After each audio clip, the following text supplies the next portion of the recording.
Alright guys, today we're going to talk about the Ganzo 104 multi-tool. Picked this up before Christmas, less than $15. In fact, I think I caught one of their flash sales and it might have been 12 bucks. Holy crap. Now the Ganzos are, in my opinion, and there are people who disagree and that's cool, I think they are the absolute best value on the market. What you're getting is a multi-tool that it's not as good as a Leatherman, it's not as good as some of the other brands out there, but what you're getting is something that's like 75% as good for a quarter or a fifth of the cost. And in this case, being, this thing is like 13 bucks, what you're getting is a monumental value for what you get. Now this comes in kind of a little bit of a hard shell nylon. I really won't wear something like this on my belt. It just never works for me. But they are good for storing these because this is a very heavy multi-tool. We're going to pull this out. It's a Velcro. And it also comes with, it has a little pouch here in back for the bits. So we're going to get them out. And we're going to show you this bad boy. Let's work on our focus here. Alright, so the cool thing about this one is that the tools are all accessible from the outside, if I don't break a nail. So you have your little awl there, little saw. Ooh, some of these are tight, guys. There's your little bit holder and your cap lifter can opener. On this side,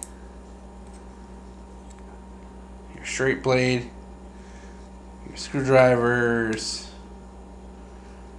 and your file slash ruler. Oh, no, just ruler.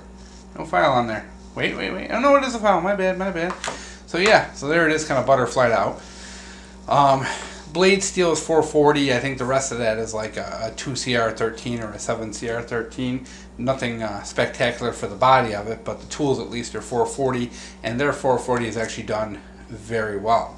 So the cool thing is you can access all the tools from the outside, which is the kind of industry standard nowadays. You're not a cool multi-tool if your tools don't open from the outside. So they also lock in place. We'll show you that real quick before we move on.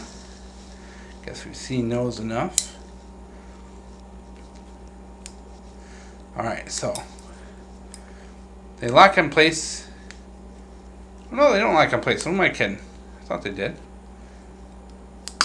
Huh. Fix that thing for them. Oh yeah, it's not that, but okay, I'm thinking of a different model that locks in. Okay, never mind. I think it's my 202 that locks in. And that's the cool thing, guys. These things make fantastic multi-tools to keep in your car. They're so cheap. If they get stolen, broken, rusted, whatever, oh well, 13, 14 bucks, buy a new one, dude. So, yep, springs on the inside. A lot of people hate it, but I haven't had an issue with it yet. There's your bits. A whole bunch of different little bits. They're not great. I've used them on the 202. I haven't opened this set yet. I really don't use them a ton. But they're adequate. They're not perfect. They're a little mushy. Spring-loaded pliers, which is cool. Let's take a look at this up a little closer. Alright, so you can see you have your wire cutter, which makes kind of an overlap there. But good quality on the head. Nice lock up to it. Everything fit and finish wise looks pretty decent to me.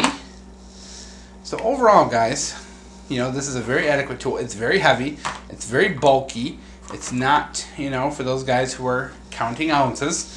But I think, like I said, these are fantastic to throw in your glove box, to throw in your trunk, keep one at the office. I have one of these in my car. And I have my 202s in my car in my little survival kit. This one here is going to, after this review is done, is going to the office. And that is going to be locked up in my desk at the office. And then I'll probably buy, I'm sure, being the price, I'm going to buy one or two more and have a couple more around the house. But I wanted to share it. This is the 104. It's really not a ton different in size from the 202. that I reviewed before, but it's, you know, it's pretty close.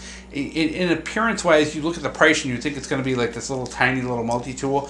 Nope. This is a big honking full-size multi-tool.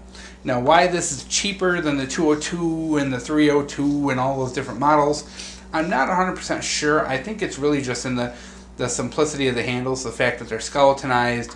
There's not a lot of material in there, so I think it's that. I think there's no, you know, texturing on the handles. A lot of those little details that some of the other models have that this doesn't. So overall, guys, I really like it. Really glad I got it for the price I did. You can still get it for like 15 bucks, and I'll put the link for GearBest there. As usual, you know, feel free to support the channel, guys. Every little bit helps. Especially with the whole apocalypse going on. But yeah, guys, these things are, if you don't have one, you know, spend the 15 bucks and try it, because you're not going to be disappointed.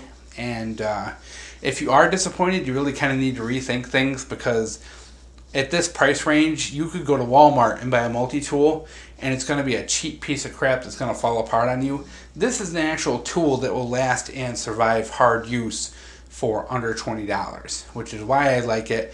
They're big, they're bulky. Think of it like the AK-47 of multi-tools. It's big, it's ugly, it's bulky, but it works. So there you go, the G104 multi-tool.